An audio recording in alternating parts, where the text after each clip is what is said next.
It's Frater O.D. coming back at you today with On the Mysteries. And today I've got another guest. Today we're going to talk a little bit more about the magical path and where that takes us. We're going to talk about the self, gods, masks, identity, how this all plays out. I'm here today with Chris. He is the author of Notes from the In-Between, otherwise known as Eidolon. This a wonderful, wonderful term that harkens back to Whitman. And so today we're going to just kind of riff on the magical path on and see where this thing goes. So welcome, brother. Thanks for joining me. Tell us a little bit about yourself. Tell us about your background and what brought you into the topics we'll be talking about today. Sure. So, many years ago, I got into Buddhist meditation after trying out shamanism and not really clicking with it. It was too woo woo for me at the time. And during my 20s, I meditated for about 10,000 hours. Spent a lot of time in Thailand. Mahasi Sayadaw's uh, meditation was a very specific kind of vipassana that really jived with me, and I did Okay. it a lot. Um, I attained a couple levels of enlightenment because they like to do that kind of stuff. And right around the time I got third path, they call it, I started to explore Zen just because it was a lot more open and a lot more spacious. And did some pretty hardcore Soto Zen meditation and became a lineage holder with them and just meditated my ass off for years and started to have some really weird experiences as far as like magical stuff. And so I started to research magic. And my buddy Dominic, who was kind of a mentor for me, was um, a guest on Tommy Kelly's Adventures in Woo Woo. And I reconnected with my friend Dominic, and we started to chat about magic and magia, specifically by Alan Chapman, which is the shit. I love Alan Chapman and everything he does. And I started to kind of sip the Kool-Aid and join that cult, and it's kind of been a fun spiral since then. Hey, well, I mean, everybody's portal is a really fun spiral into it, or a rabbit hole, if you will. I guess it's not always really fun. Sometimes it can be very jarring and painful. So I don't want to discount those entry points as well. I like that you touched on Zen. That is a foundational element for me in my practice. Many an hour spent frustratedly with Zazen, with just sitting, being a part of the practice. But I did build a very firm foundation for everything that came after. And so, like you, my 20s were colored by this um, Zen foundation that has paid dividends for me in the long run, particularly when it comes to patience, which I still kind of suck at. But I get better a little bit, 1% better. Let's say Kaizen every day. I should be at 100% by now because there's been enough days, but I'm not. So maybe it's like 1% of 1% or 1% of 1% of 1%. But hey, I'm making progress. So, Chris, I want to talk about this topic of self. This, your blending and mixing of uh, this Buddhist background and this more Western occultist approach now. How how do you come to this idea of no self with masks, this hypersigil concept? Walk us through how that built out for you in your experience. How did that all kind of congeal?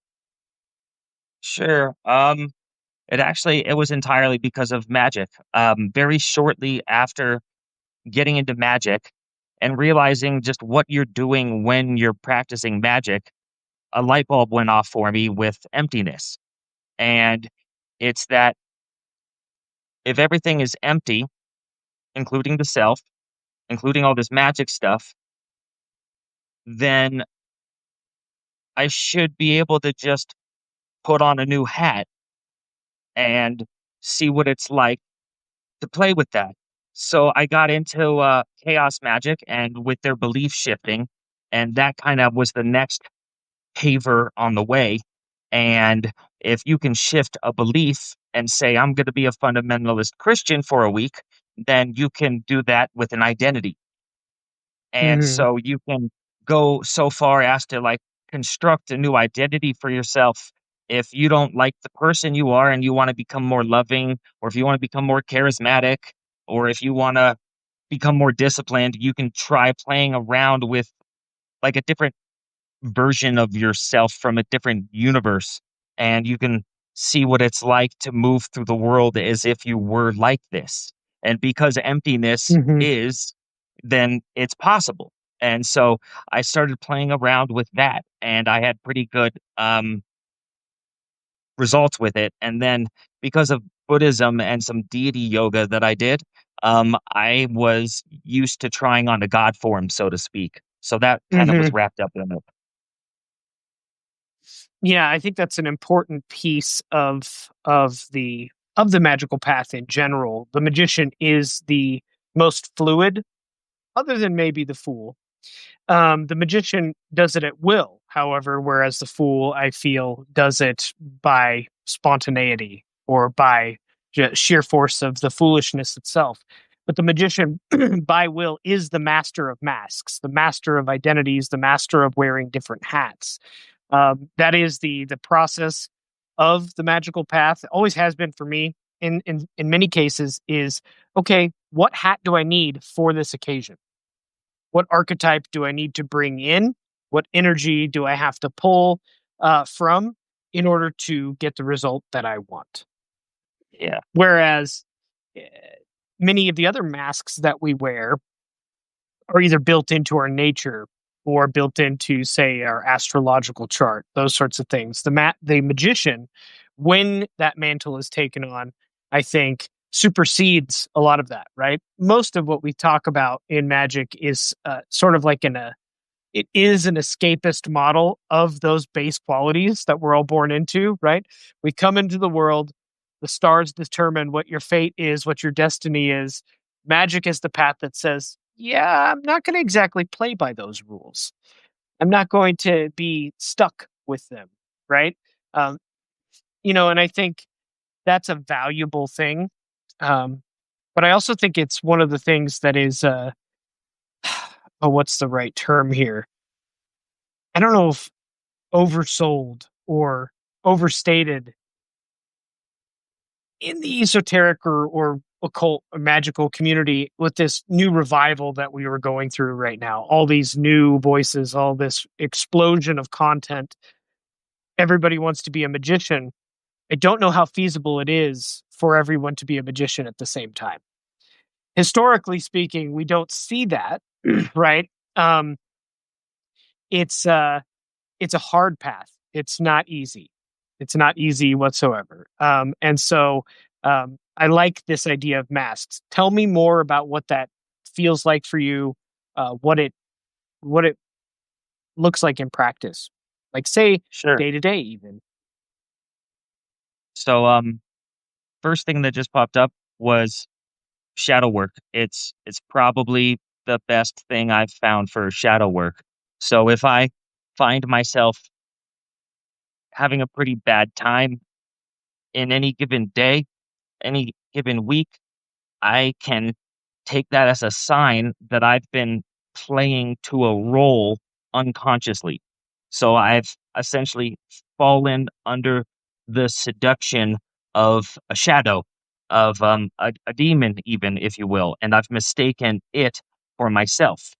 And so Mm, through a process of um, inquiry and meditation involving writing things down, um, I've developed the ability to look at my experience and kind of track this shadow through time and find its inception and kind of uproot it.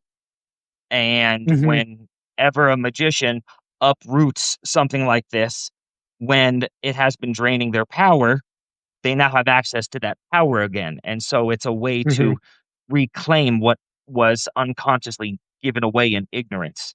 So that's one of the ways that hmm it shows up with regards to shadow work. And then beyond shadow work, from a positive standpoint, like just to be honest about where I am with my life right now, I'm trying to develop a better container for my magic. I can be kind of scattered and take on too many interests at once. And so I'm trying to drill down. There's a Chinese proverb, it's don't dig too many wells. So I'm trying to dig less wells. And so I can use this magic to help me with that. Specifically within the Norse pantheon, there's the god Tyr. I feel a lot of kinship with Tyr and also Fenris, the wolf that was kind of his captor. And I believe they had actually a loving relationship, but that's a different conversation.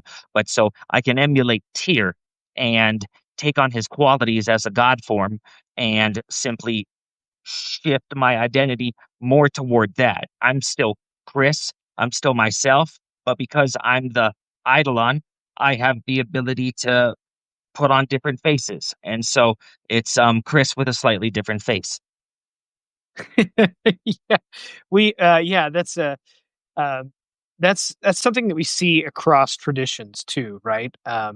For instance, in the Sufi tradition, the 99 divine names of Allah are something that are to be attained. They're all on board, but they need to be awakened. And there's that I think is resonant within traditions and across traditions that we have the ability, we have the latent nature of all of these qualities of the gods, of the different aspects of a monotheistic god, even that can be awakened through certain magical techniques, practices, chants, meditations, empowerments, all the different ways that we try to get there as far as techniques. And I think that's a valuable piece of the puzzle. I'm interested to ask you about how you approach the understanding of what mask you need to have at any given time.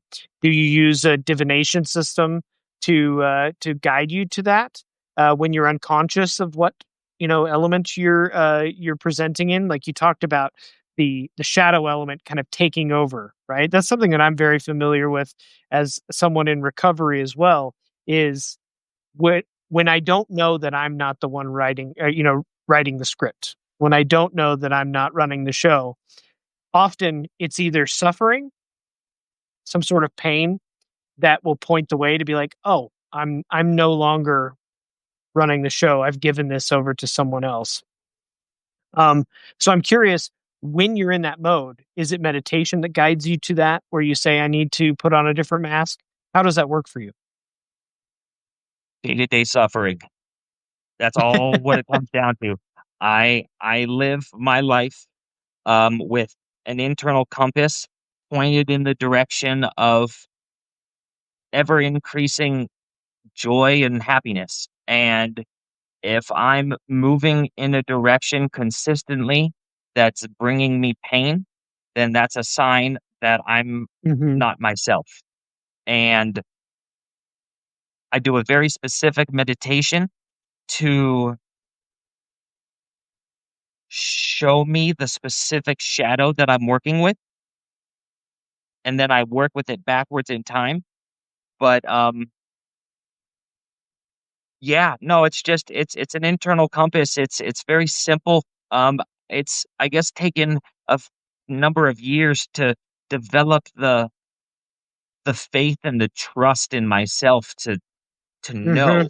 But like we all know, it's so very obvious to us in any given moment what it is we must do, but we doubt our own knowing. And that's a grand shame, I Yes. think. And so I've really just given myself over to myself. As I say that, I'm reminded of Odin sacrificing himself to himself, and it's like that's what it is. Ironically, it's like as I die to myself, I become more who I am. Hmm. Yeah, the illusion, the story, the narrative that we often build up around ourself based on the happenings, the occurrences that have occurred in our awareness of this incarnation are often so potently illusory that we lose ourselves in the spell of what it is. And that's part of the anamnesis of this whole thing, this grand remembrance project that we're all experiencing. Who am I from the get go? I'm not the guy who broke his toe back, several years ago. I'm not necessarily the guy that, got married or did this thing over here. Those different elements of our life become so embedded in our consciousness about who we are, um, that they become not a detriment. I think that that's oversold. Where they're portals in many ways for me. The happenings, as long as I can remain in a state of non-judgment, non-attachment with them. Um, like what I'm getting at ultimately is that our story is not the self. It's not the true self. It is a part of this grand play, the grand theater of masks that we're all playing, but we can't confuse it for the forest, right? We can't confuse the forest for the trees. Our individual narratives are each of the trees, and the forest is much greater than all of those trees. And so, thank you for sharing that, because I think um, many people do forget on a daily basis. I know I do. I'm hard headed. I'm stubborn, and I have to constantly put down my. I kind of do it through a different way. I release my authority every day, because I've found, especially as someone in recovery, I found that when I run the show, when Frater O.D runs the show, I tend to take a drive the bus with the kids right off the cliff almost every single time, and so it is a game of surrender every day, a surrender of Get out of your own way. yes, a surrender of the ego, a surrender of my identity to say, okay, where does the divine will want to take me today? Where does the divine will guide me today? I think of, um, I was just hiking the other day and I saw a tree upturned, and the roots are going every which way, just moving all throughout this glorious mess of roots. And I thought to myself, that is not the careful ascendant ladder of the divine that we see in all of these magical systems, right? That are so perfectly geometrically aligned. That's not how life is. Life is messy, you know? And I think we try to carefully craft a new story as magicians, right? I know I did this when I first got into the game. I'm like, I'm going to reshape exactly who I am and who I present as. And I think once you get a hang of a few things, you say, oh, I can do that. I can reshape who I am, and I can present as a totally different person, but that loses its luster very quickly. It Yeah, kind of it does. destroys the mystery, doesn't it? I can be this identity today. I can be the divine warrior. I can be this king archetype. I can be any given thing that I want, but that ruins the mystery. And I was thinking about it as I saw this gnarled root system, and I said, that tree didn't say, today I'm going to be this, or I'm going to be this in 20 years in the future. It said, today I need this nutrient over here, and tomorrow I need to go over here, and tomorrow I need to go over here. It was a very messy, non-catalogical experience that I had just staying there with this uprooted tree. And I thought, man, what if we could do that a little bit more? Maybe like, I guess a good way to describe it is Wu Wei, right? Or action Yep. through non-action. Yeah, the How uncarved can block. I just flow and go with it? And I think that that is a perspective in a magical community that is so level based. I need to get to this next grade. I need to get to this next empowerment. I need to get to this next initiation, and then I'll be complete. And then it'll all be done, right? We Yep. have this rat race of spiritual CDs, of accumulations of power and masks and identities and labels. And it's, in my opinion, a great disservice to kind of tuning in and listening every day to what the will says you need to have. I don't know where that lands for you. I feel like I No, rambled for a little bit. no, that was perfect. Right when you said Wu Wei, we were on the same page because I was getting major Taoist uncarved block vibes. And yeah, Yes. absolutely, man. We we like to have the map, but the map isn't the territory. And for some people, especially when you're dealing with magical phenomenon, you are going to have a vastly different experience than the other person. And it's Hmm. really easy to script your experience. And by doing that, sure, you can check the box, but like you're taking away from your own unique tree's story. And yes, Hmm. we're the forest, but at the same time, like I am the universal incarnation of this body in this form, this life. I don't know what it's Hmm. supposed to do or where it's supposed to go, so I got to pay attention to where I'm supposed to be. Because if you Yes. listen, you'll have some place you're supposed to go. And if you could swallow your pride and just like let, to Yes. use a naughty word, if you can just let God lead you to where you're supposed to be, you actually might be happy. It's it is funny because it's so counterintuitive to our culture, especially now. Everything is so, um, even in the spiritual community, everything is so. I need to find my personal power, and I think there is a great deal lost when we forget the art of surrender, of careful surrender. Right? Um, it is a knowledge of when to surrender that I'm really speaking of. That idea that today I need to surrender here. In this other element, maybe I need to pick up my blade and be a little bit more forceful. But that careful discernment is something that's developed over time, as we kind of talked about backstage. Is when do I need to deploy skillful means, and when do I need to stop, sit, and listen and wait for the message of what's next? Well said. Well Absolutely. said. Absolutely. And that's the whole game, right? Is learning to develop that intuition of when to deploy skillful means and when to surrender.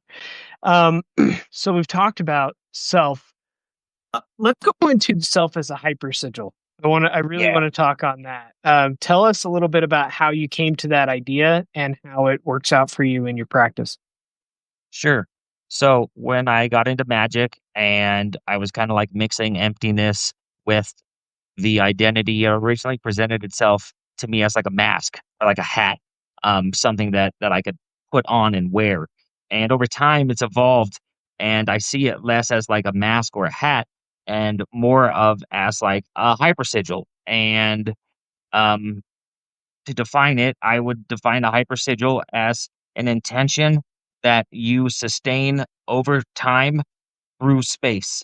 And so my life is a sigil. It's not written on paper, but the things that I do create something. And that something can be very intentionally put together and allowed to kind of form itself over time and develop its own gravity. I guess you could say. A lot of this stuff I haven't Okay, like yeah. really verbalized it, but I think I like that.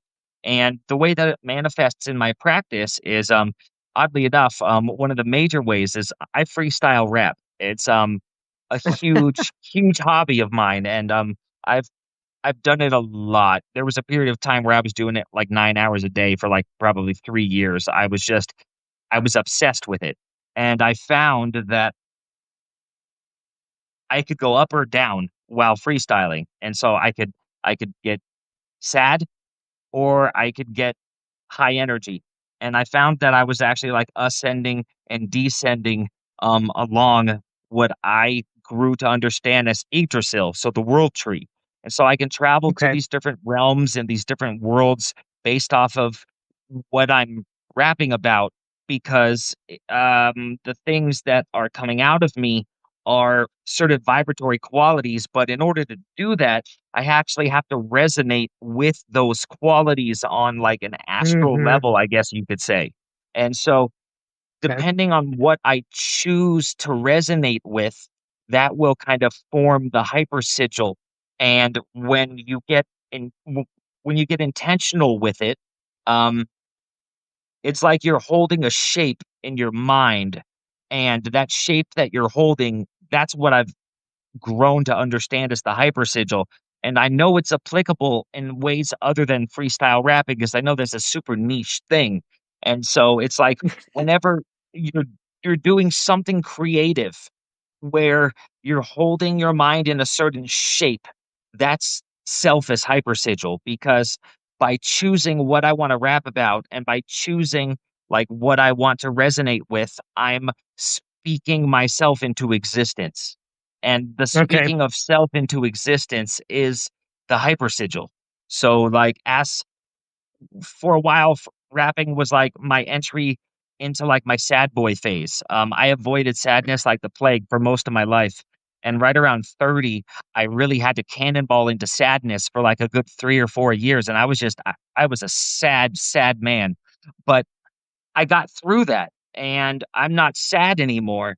And so now I'm able to really focus on joy and happiness. And so I'm crafting the person I want to be tomorrow by planting seeds of who I am today. Interesting. Interesting. I like that. I mean, I'm glad that you're no longer in the sad boy phase. But that is part of what happens when we repress and suppress the emotional expressions that we have, right? And how often are we, as especially as men in this society, told to bottle it up, shove it down, don't feel it, don't experience it.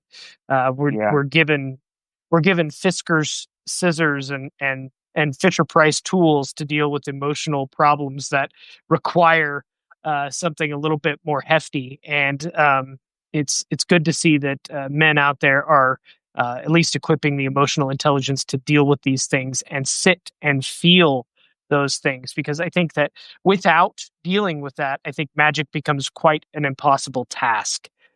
Concentration when your emotions are repressed is near impossible. I have found, especially for myself, I have to if I am in an emotional state, if I am refusing to be with an emotion, I cannot concentrate and I cannot really effectively form a container with which to perform some sort of magical act. Um, there's some chaotic elements that I've played with, ecstatic states of emotion that may fuel, but the results are always far too chaotic. But hey, I'm okay with that at times. But I do like this idea that you're talking about of the container. It is if we are talking about like we were before, awareness. If it's awareness and emptiness behind the screen, the next magical act that the universe itself really performs beyond simple awareness of itself is the container with which to express. And that's really the magical process that the demiurge takes in the creation of the cosmos. I've always kind of talked about magic as a uh, co-demiurgic faculty. We are basically just mimicking, like toddlers mimic parents, Mm. what the creative process of the universe was. I understand that I am awareness. I understand that there is emptiness. Now let's build a container for form. And that is that mental level of the gymnastics of magic. And so we have to build that container before we can fill it with that emptiness and give it some form or shape in this material realm. So I really like that taking it on as the self. I feel like often, even in my own practice, the container is outside of self. And I have had varying degree of success where keeping myself separate from the container that I'm deploying in a magical operation. But I think it's always been more effective when I um, meld the two, or there aren't two, and it is just me. Um, and that has been really the difference between something that I want to draw to me or something that I want to be. Right? Often in magic there is I want to change, I want to be something different, or I want to have a different experience from some external stimulus. I want more cash flow, or I want to have this experience, or do I want to be something completely different? Um, and that I think is the greater aim, the greater work, and the little workings are those externals that I'm kind of talking about there. See where to take this. What's on the tip of your mind? What's kind of popped up a couple times throughout the conversation is a metaphor I like to play with is the idea that my life is a game of chess, and I could choose to move the pieces around, and that's all well and good. But what about the chessboard? The chessboard Mm, is equally as important as the pieces. mm, And if we neglect the chessboard, if we neglect the container of our hearts, there's only so good it can get because if we have a leaky bucket, so to speak, we're not going to really be able to get too much water in it. And so I think there really is something to be said about not only like creating the container, which I would say is inherently like a feminine polarity, but I'd say also receptivity, which is another feminine polarity. I think very, mm. very polarity based. And so like I'm very outward expressive, like when I'm rapping, for instance. But in order to do that, I have to be in an incredibly receptive state. And especially as men, we're not really taught to do that because That's true. that that's not okay. And we need to be okay with taking on those feminine aspects. So I guess that's where I want to go with this. What it means to be like maybe a man in this day and age and a man magician because like it's almost a bad word at times to like be a man these days. And so it's like we as people have the ability to champion what it means to be a good man. And ironically, what it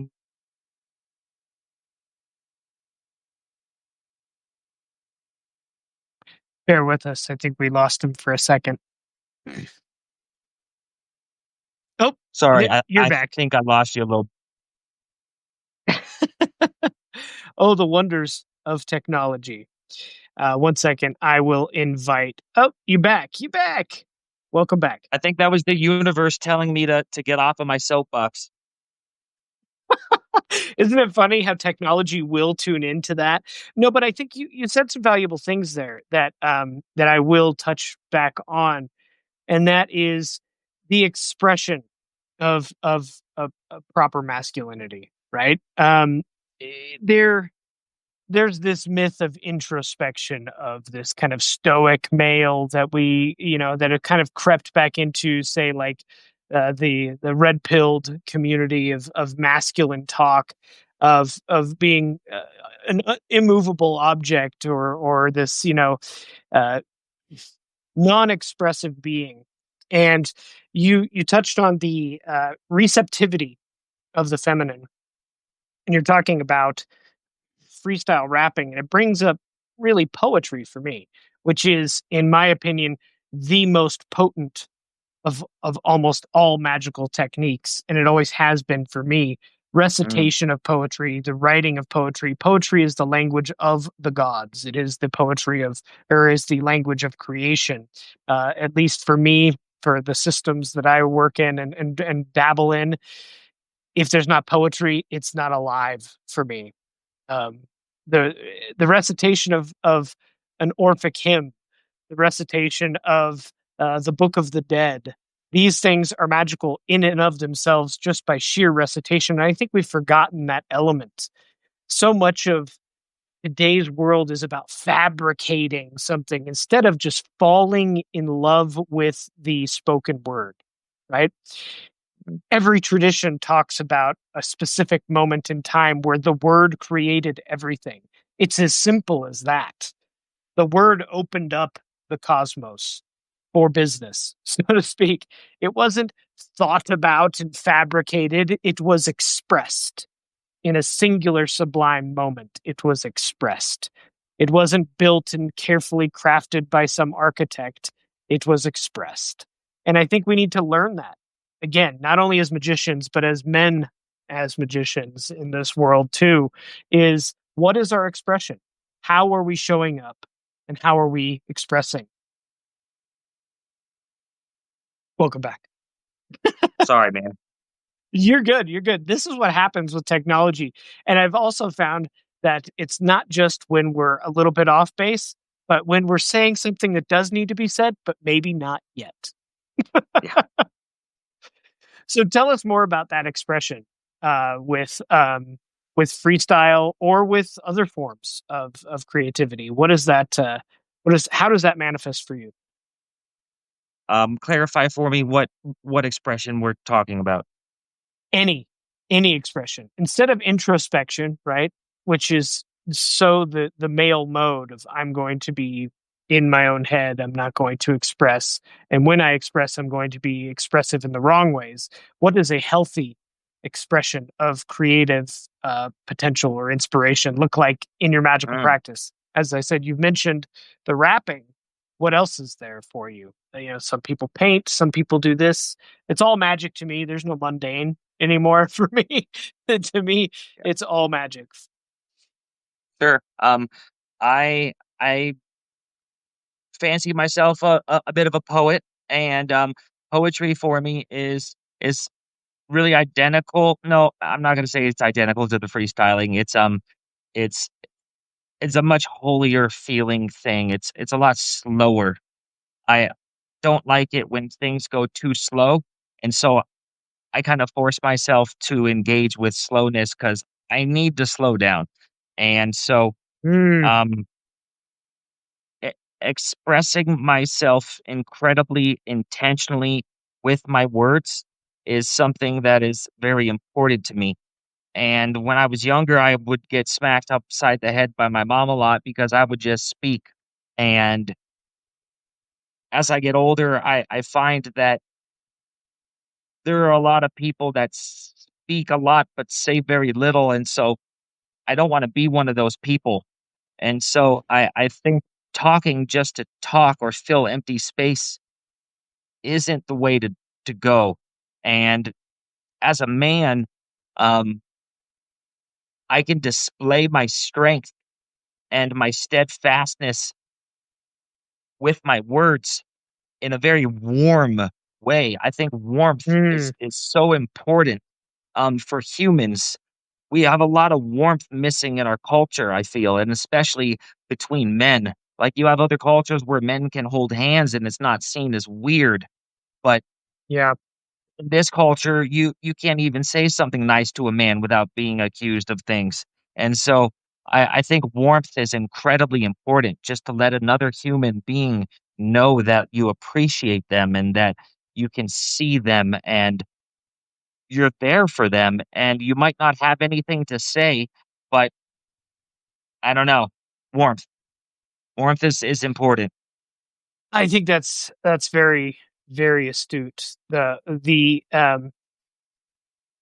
appropriate expression of the masculine is to be an invitation of safety, to be a Yes. foundation where somebody else can express, whether that is of the feminine or for a child or for your fellow brother, is the invitation that you are safe with me to express how you need to express in this moment, whether that's cry, whether that's bitch and moan about this other thing. I want to be as a man, as a soul to another soul, a safe point, safe receptacle for another person to express. And there is a very potent magic in that. I think you're definitely onto something. And it's funny that we talked about Eidolon, and then so much of Walt Whitman's Leaves of Grass is it's so funny. I'm reading it and he talks so often of manly love. And I'm thinking it and I'm reading it, I'm like, man, he would have been lampooned today just like he was back in his day. Leaves of Grass came out, and this magical book of poetry was just completely skewered by critics. And I think it would be today. And it's so funny to me that nothing has changed in this grand experiment of democracy that we've had, at least in this country, that we haven't formed a sense of brotherly love. In fact, I find it strange even on online in online discourse. I will often say "I love you" or "brother" or show this sort of brotherhood, and I don't see it all that often from other people. We're still, even with the masks that we wear online, right? The personas that we wear online, the masks have, they have multiplied. They're like dribbles, or what was it for there, or even like Mogwai who got wet. The masks have just multiplied beyond, and then we fed them after midnight, and that's the real problem. Our Yeah. personas have metastasized into gremlins online. But this brotherly love that that is so sorely needed, in no more community more than the esoteric. Man, we can be at each other's throats sometimes, can't we? It's a detriment to a community that is so fringed as it is and so small as it is. To go at each other with crosswords is always, it's a sad thing to see. That is a good thing to to try and bring in, I think, is to warmth. Yes, warmth. The expression of And warmth. safety. And safety, yes. So where does that leave us? What else should we riff on today? What are we at? What time are we at? It's 2. What do you got on your mind? Um, Unfortunately, what I have in my mind right now is packing.